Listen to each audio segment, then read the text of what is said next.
Permata TV YouTube Indonesia dengan bangga mempersembahkan sebuah storytelling kekinian abad ini diangkat dari karya besar Eza Mintarja yang sangat populer di masanya, berlatar belakang kisah tanah Jawa masa lampau dengan judul Kisah Arya Manggada.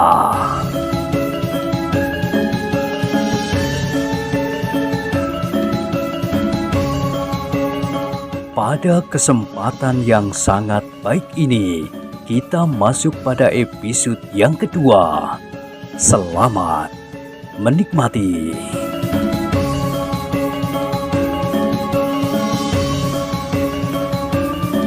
Pada episode sebelumnya telah diceritakan, demikian pemilik kedai itu mendekat, maka ia pun ditarik oleh salah seorang di antara keempat orang itu dan dipaksanya duduk di dekatnya. Rasa-rasanya jantungnya memang akan terlepas. Dengan tegang ia duduk sambil menundukkan kepalanya.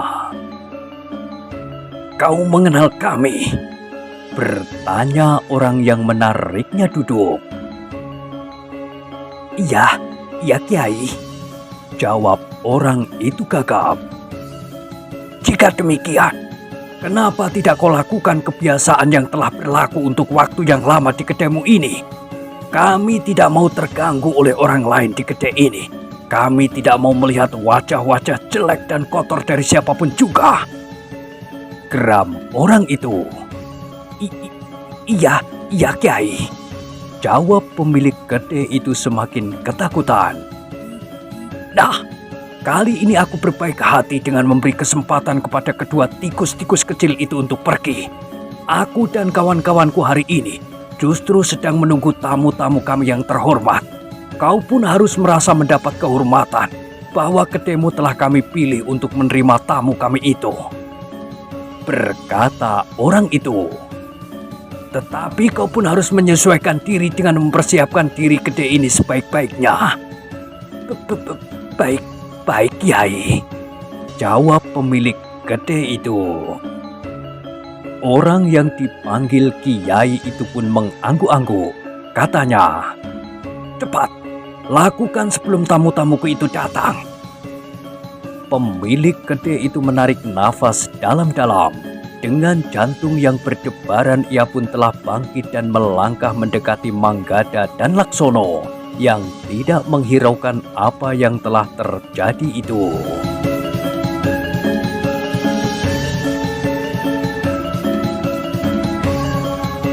Sebenarnya lah bahwa keempat orang yang memasuki kedai itu pun merasa heran melihat sikap kedua anak muda yang sama sekali tidak menghiraukan kehadiran mereka. Mungkin kedua orang itu memang bukan orang yang pernah singgah di kedai itu dan tidak mengetahui apa yang biasa mereka lakukan.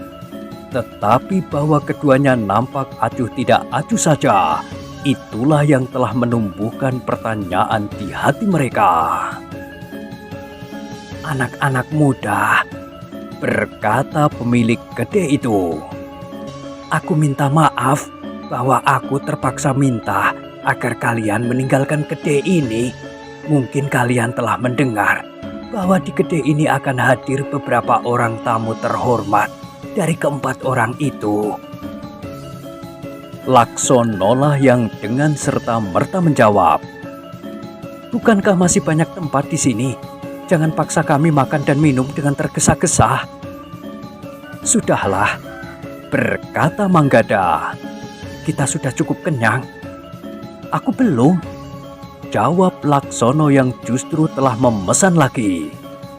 "Beri aku semangkuk nasi megono."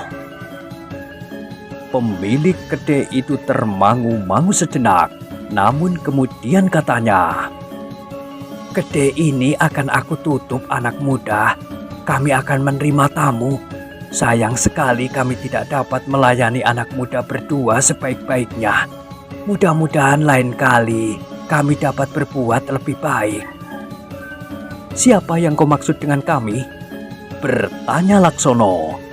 Pemilik kedai itu memang menjadi berdebar-debar. Tetapi ia pun menjawab, "Kami yang mengurus kedai ini, termasuk aku dan beberapa orang pelayanku." Laksono tidak menjawab, tetapi ia justru berkata hampir berteriak, "Nasi megono 1 mangkok lagi, wedang jahe dengan gula kelapa semangkok, dan hei, kenapa tidak kalian sediakan jenang alet di sini?" "Anak muda," potong pemilik kedai itu. "Tuak, aku minta tuak sebumbung besar." Laksono semakin berteriak. Manggada menarik nafas dalam-dalam, tetapi ia sudah mengenal sifat dan watak adik sepupunya. Jika demikian, maka setiap usaha untuk mencegahnya justru akan mendorongnya untuk melakukan lebih keras lagi. Ternyata kemudian 4 orang yang datang itu menjadi marah juga mendengar jawaban-jawaban Laksono. Seorang di antara mereka pun kemudian berdiri dan melangkah mendekati kedua anak muda itu. "Aku tidak dapat berkata dengan baik seperti pemilik kedai ini," berkata orang itu. "Aku memberimu waktu untuk membayar segala macam makanan dan minuman yang telah kau pesan. Sesudah itu pergi dari sini. Aku berhak menentukan kapan aku akan keluar dari kedai ini. Karena itu kau tidak berhak mengusirku seperti itu. Ini bukan kedaimu dan bukan pula barang daganganmu." "Anak muda," desis pemilik kedai itu, "sudahlah, silakan meninggalkan kedai ini. Aku tidak akan minta kau membayar makanan dan minuman yang sudah kau pesan." Manggada menarik nafas dalam-dalam. Ia mengerti bahwa pemilik kedai itu pun menjadi ketakutan. Namun Laksono lah yang telah menjawab, "Kau juga mau menghina aku, Kau kira aku tidak mempunyai uang untuk membayar makanan dan minumanku? Nah, sebutkan berapa harga kedaimu dengan segala isinya. Aku akan membelinya sekarang, dan aku akan mengusir semua orang untuk meninggalkan kedaiku ini." "Laksono," Manggada menggamit adik sepupunya. Tetapi Laksono masih berkata selanjutnya, "Jangan ganggu aku makan dan minum." "Anak iblis!" Laki-laki garang yang mendekatinya itu menjadi tidak sabar lagi. "Jika kalian tidak pergi, aku lempar kalian keluar." Laksono memandang orang itu dengan tajamnya, namun ia pun kemudian berdiri. Sambil menunjuk ke pintu, Laksono itu pun berteriak, "Keluar!" Namun sikap Laksono itu justru membuat orang yang garang itu terheran-heran. Ia tidak menyangka sama sekali bahwa anak muda itu akan berani mengusirnya keluar dari kedai itu. Justru karena itu, maka laki-laki itu berdiri bagaikan membeku di tempatnya. Namun orang itu terkejut ketika sekali lagi ia mendengar Laksono membentaknya sekali lagi. "Keluar, kau dengar? Bawa kawan-kawanmu keluar. Cegah tamumu datang kemari, karena aku sendiri akan menerima tamuku pula di sini." Pemilik kedai itu hampir menjadi pingsan karenanya. Sikap Laksono benar-benar tidak diduganya. Namun laki-laki yang garang itu benar-benar tidak sabar lagi. Ia justru maju selangkah. Dengan garang pula ia telah memukul geledek bambu rendah di depan lincak bambu tempat duduk Laksono dan Manggada. "Aku peringatkan sekali lagi, jangan berbuat gila seperti ini, atau lehermu akan aku putar sampai patah." Geram laki-laki itu. Tetapi sebelum kata-katanya terlontar seluruhnya dan bibirnya terkatup, Laksono telah mendahuluinya. Disiramnya wajah orang itu dengan minuman hangatnya, justru wedang jahe. "Gila!" Orang laki-laki yang garang itu mengumpat sejadi-jadinya. Selangkah ia surut. Namun giginya lah yang kemudian gemeretak oleh kemarahan yang bagaikan memecahkan dadanya. Namun sekali lagi anak muda itu mendahuluinya. Dengan tangkas Laksono telah meloncati geledek rendah tempat makanan dan mangkuk minumannya. Dengan lantang ia berkata, "Kau kira kau ini siapa, Laki-laki yang garang itu benar-benar telah kehilangan kendali oleh kemarahan yang menghentak. Tiba-tiba saja tangannya terayun deras mengarah ke wajah Laksono. Tetapi Laksono sempat mengelak. Bahkan kemudian katanya, "Kita berkelahi di luar agar kita tidak merusakkan isi kedai ini."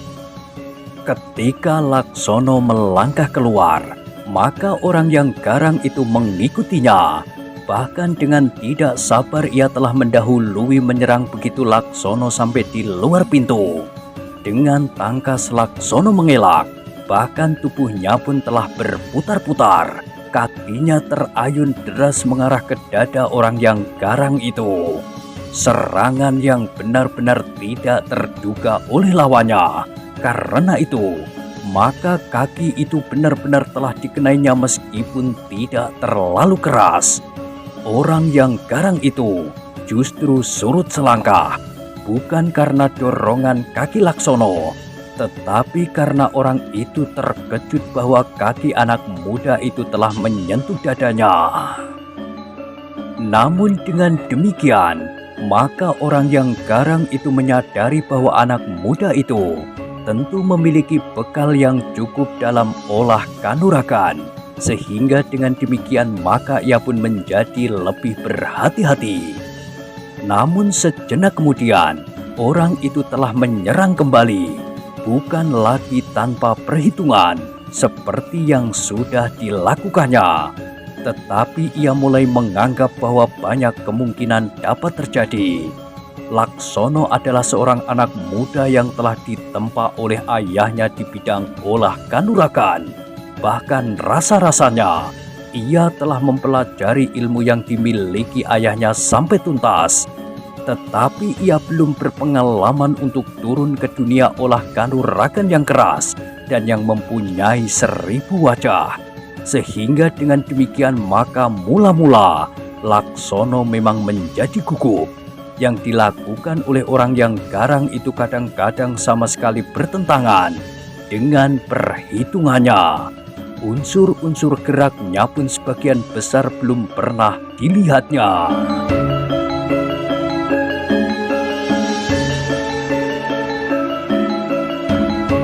Namun seperti yang selalu dikatakan oleh ayahnya, bahwa ia harus mampu mengambil sikap menghadapi persoalan-persoalan baru dalam kehidupan, termasuk dalam olah kanuragan.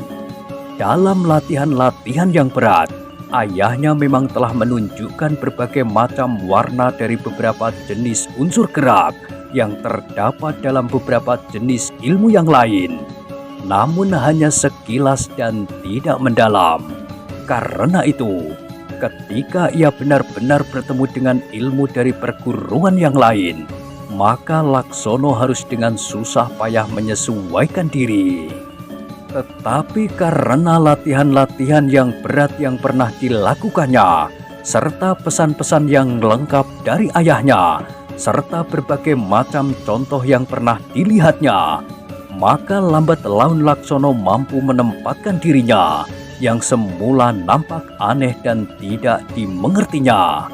Maka lambat laun mulai dapat dibacanya. Namun dalam pada itu, untuk mendapatkan pengalaman itu, lawannya justru telah berhasil mengenainya beberapa kali. Laksono memang harus membayar mahal bagi pengalamannya itu. Ketika ia menyerang lawannya tetapi tidak mengenainya, Laksono menduga bahwa lawannya akan menyerangnya kembali. Tetapi lawannya tidak melakukannya. Ia justru mengambil jarak selangkah. Baru ketika Laksono siap untuk menyerangnya, orang itu telah meloncat maju. Tidak langsung menyerangnya, tetapi ia seakan-akan telah menjatuhkan diri beberapa jengkal di sebelahnya, berguling sambil menggerakkan kakinya, menjepit kedua kakinya dan berputar dengan cepatnya. Laksono memang terkejut, kakinya bagaikan digulung oleh kekuatan lawannya, sehingga ia pun telah terjatuh. Tetapi anak muda itu tidak segera meloncat bangkit. Ia memperhitungkan bahwa jika ia melakukannya, maka lawannya akan dengan serta-merta menyerangnya. Karena itu, maka Laksono itu justru telah berguling beberapa kali mengambil jarak. Baru dengan menggeliat Laksono meloncat bangkit dan berdiri tegak. Lawannya memang ketinggalan selangkah. Ketika ia berhasil membanting Laksono, maka ia pun segera meloncat berdiri dan siap untuk bertempur. Tetapi ternyata lawannya telah berguling menjauh dan melenting beberapa langkah daripadanya. Orang yang garang itu pun segera memburunya, tetapi sekali lagi ia pun terkejut. Tiba-tiba saja Laksono itu telah menyongsongnya dengan sebuah serangan. Anak itu telah meloncat sambil mengayunkan kedua kakinya, sehingga tubuhnya bagaikan mendatar. Serangan yang cepat dan tidak terduga itu memang tidak dapat dihindarinya. Untuk mengurangi tekanan pada dadanya agar tulang-tulang ikannya tidak berpatahan, maka orang berwajah garang itu telah menyilangkan tangannya di depan dadanya. Tetapi dorongan serangan Laksono itu memang demikian derasnya sehingga orang yang berwajah garang itu telah terdorong beberapa langkah surut dan bahkan kemudian kehilangan keseimbangannya. Orang itu jatuh berguling sampai ke depan pintu gede itu. Ternyata beberapa orang kawannya telah berdiri di pintu menyaksikan pertempuran itu.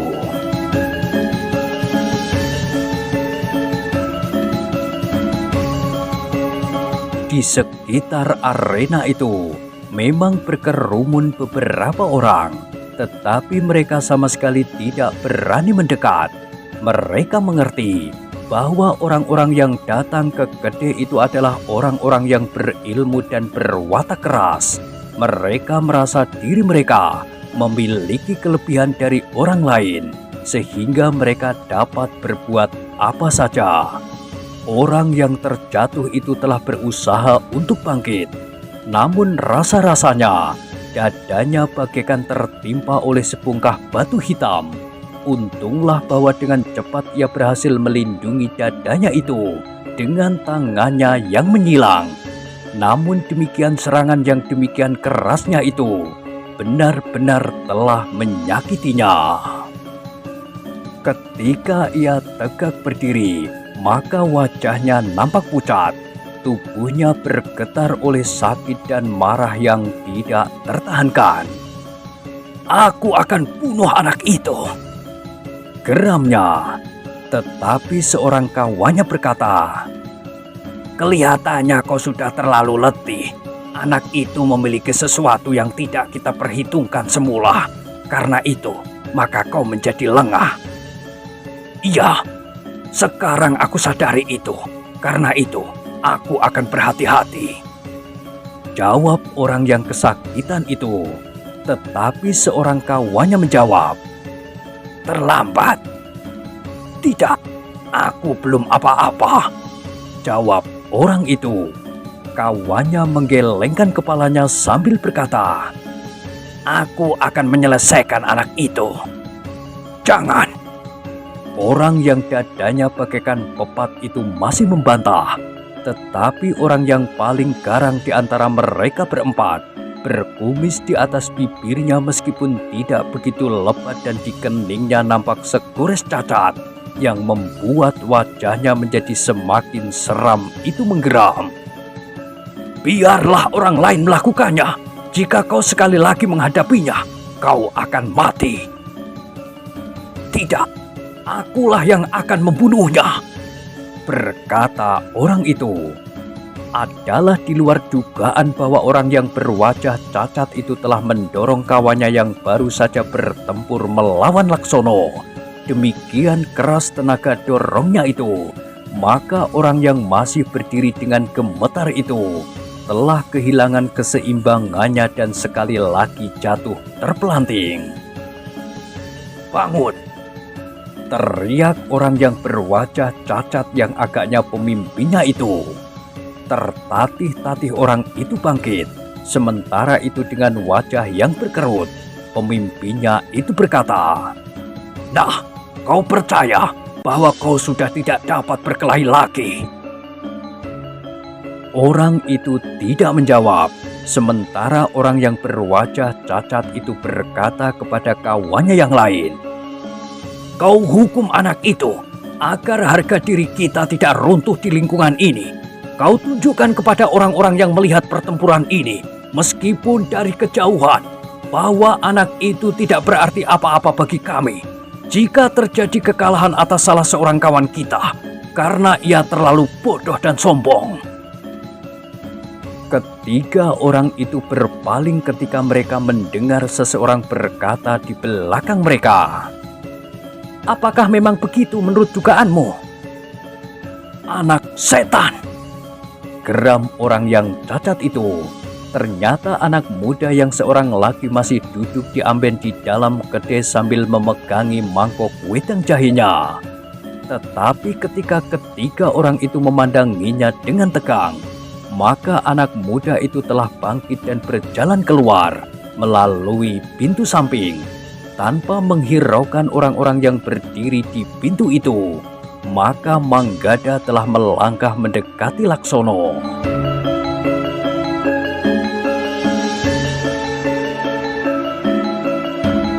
"Berhati-hatilah," berkata Manggada. "Mereka agaknya bersungguh-sungguh. Aku akan menghancurkannya," jawab Laksono. Jangan salah menilai. Orang yang pertama itu tidak menyangka bahwa ia akan berhadapan dengan orang yang telah serba sedikit mempelajari ilmu kanuragan. Tetapi orang kedua tidak akan membuat kesalahan yang serupa. Laksono tersenyum. Katanya, "Ternyata kemampuannya tidak menggetarkan jantungku." "Aku peringatkan kau, Laksono, jangan terlalu sombong," berkata Manggada. Laksono mengerutkan keningnya. Ia mulai menjadi bersungguh-sungguh. Peringatan Manggada itu seakan-akan adalah gema suara ayahnya yang sering diucapkannya. Jangan sombong. Karena itu, maka Laksono pun mengangguk kecil sambil menjawab, "Baiklah, aku akan berhati-hati." Manggada menarik nafas dalam-dalam. Ia berharap bahwa dengan demikian, Laksono tidak akan kehilangan kewaspadaan. Jika ia menganggap dirinya terlalu baik, maka ia justru akan terjerat ke dalam kesulitan. Dalam pada itu, seorang di antara orang-orang yang garang yang berdiri di depan kedai itu telah bersiap-siap. Orang yang telah dikalahkan oleh Laksono itu berdiri di belakang pemimpinnya dengan wajah yang pucat. Sejenak kemudian, maka orang yang telah ditunjuk oleh orang cacat pada wajahnya itu telah mendekati Laksono pula. Dengan nada berat ia berkata, "Nah, apakah kalian akan maju berdua?" Laksonolah yang menyongsongnya. Katanya, "Aku masih cukup kuat untuk mengalahkanmu, Kisanak. Marilah, kita akan melihat siapakah yang lebih berhak mengusir orang lain dari kedai itu, kau atau aku." Orang yang garang itu memang sudah marah. Kekalahan kawannya merupakan satu penghinaan bagi kelompoknya. Karena itu, maka ia harus menebusnya. Ia harus memberikan kesan bahwa kekalahan kawannya itu karena kelengahan semata-mata, sebagaimana dikehendaki oleh pemimpinnya. "Aku harus mengalahkannya dengan cepat," berkata orang itu di dalam hatinya. Sejenak kedua orang itu telah berhadapan. Manggada masih tetap berdiri di luar arena tanpa berbuat sesuatu. Ia berdiri saja sambil menyilangkan tangannya di dada. Bahkan Manggada sempat bergeser, berlindung dari panasnya matahari menjelang sore hari. Tidak ada kesan kegelisahan dan kecemasan di wajahnya.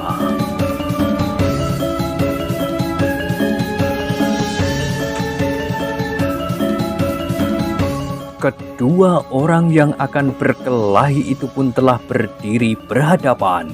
Beberapa langkah mereka bergeser untuk menyesuaikan diri dengan arena. Orang yang garang itu dengan cerdik telah bergeser ke arah barat, sehingga Laksono menjadi silau karenanya. "Jangan memandang matahari," terdengar suara Manggada yang berdiri di tempat yang terlindung.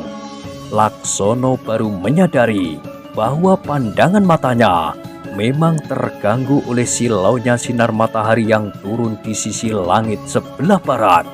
Karena itu, maka Laksono pun telah bergeser pula. Ia telah menentukan arah menghadapi lawannya, sehingga keduanya kemudian telah berdiri berhadapan-hadapan ke arah utara dan selatan. Kemenangan Laksono atas lawannya yang pertama telah menumbuhkan kepercayaan pada dirinya bahwa ilmunya memang mampu mengatasi ilmu yang dipergunakan oleh lawannya itu.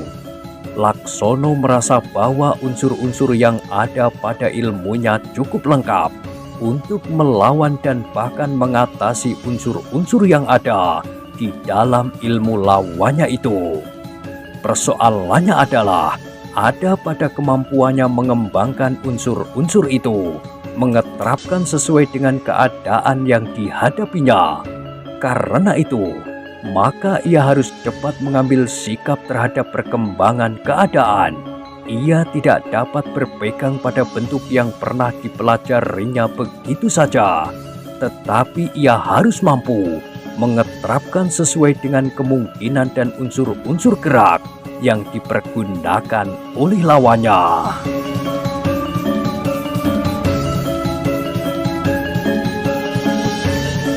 Dengan bekal pengalamannya yang pendek itu, maka Laksono telah menghadapi lawannya yang kedua. Beberapa saat mereka masih saling memperhatikan, tetapi lawan Laksono tidak sempat lagi bergeser untuk mengambil keuntungan dari cahaya matahari yang menjadi semakin rendah. Tetapi lawannya itu memang tidak ingin berlama-lama. Selangkah demi selangkah ia mendekati Laksono. Kemudian dengan tiba-tiba ia telah meloncat menyerang dengan garangnya. Kedua tangannya telah terjulur lurus ke arah dada.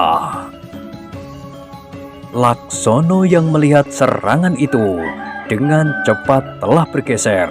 Bahkan dengan cepat Laksono telah memutar tubuhnya. Kakinya terayun mendatar ke arah kening lawannya.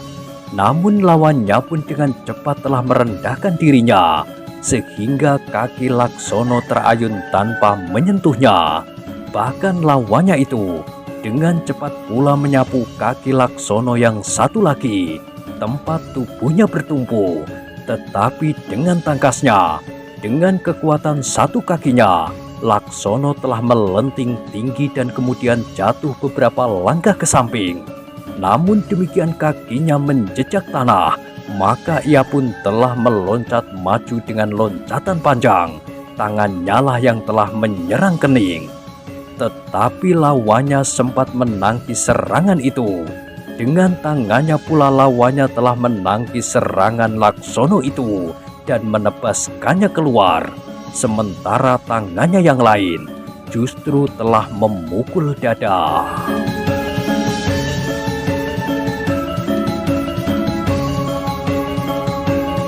Adalah giliran Laksono yang harus menangkis serangan lawannya itu. Tetapi Laksono tidak bergeser mundur.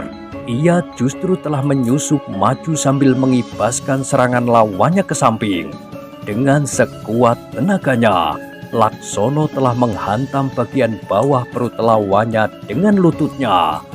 Satu serangan yang datang demikian cepatnya, yang terdengar adalah keluhan tertahan.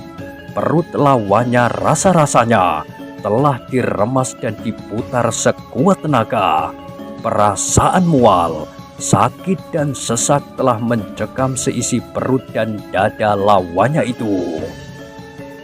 Ketika Laksono kemudian bergeser mundur setapak, maka lawannya terbungkuk-bungkuk menahan sakit.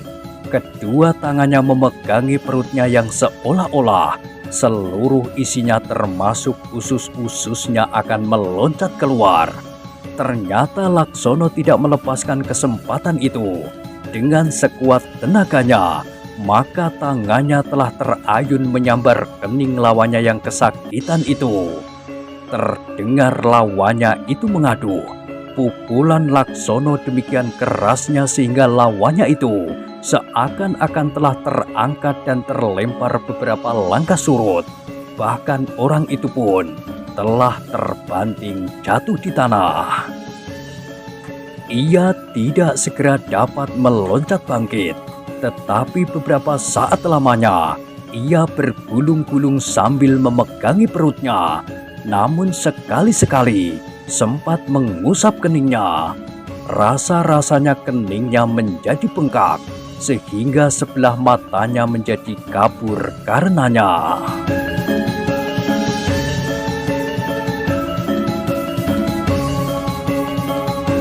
Laksono tidak memburu lawannya. Ia tidak menyerang lawannya yang dalam keadaan tidak lagi mampu mempertahankan dirinya.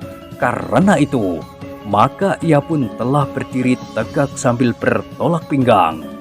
Manggada berdiri sambil mengangguk-angguk. Ternyata Laksono mampu mengeterapkan ilmunya dengan sangat mapan. Meskipun Manggada sendiri tidak berkelahi, tetapi ia telah memanfaatkan perkelahian itu untuk mengamatinya dengan seksama. Ternyata Laksono dengan demikian telah mendapatkan pengalaman dengan ilmunya. Tetapi meskipun Manggada sendiri tidak melakukannya, namun ia pun telah mendapatkan pengalaman yang hampir sama nilainya dengan pengalaman Laksono. Apalagi dalam tataran perguruannya, Manggada adalah murid yang tertua dibandingkan dengan Laksono, meskipun guru mereka berdua adalah ayah Laksono. Dalam pada itu orang-orang yang berdiri di depan Gede itu pun menjadi semakin marah. Orang yang telah dikalahkan pertama kali oleh Laksono itu pun menggeram.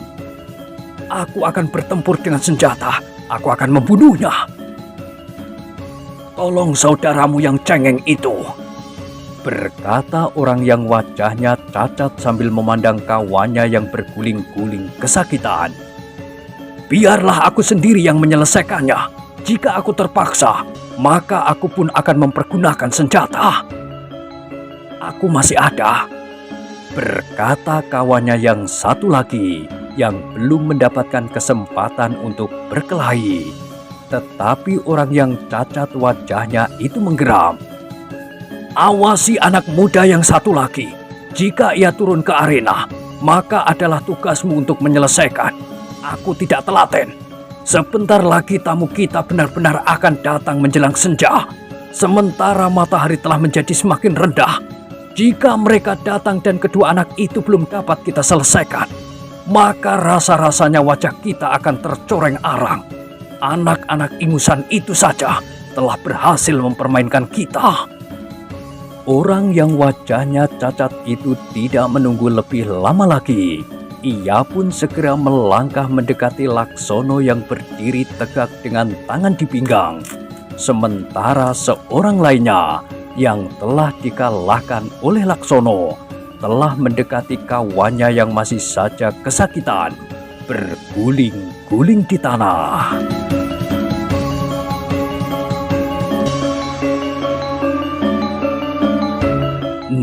Nah, bagaimanakah kisah selanjutnya? Silahkan ikuti terus kisah Arya Manggada pada episode berikutnya. Sampai jumpa.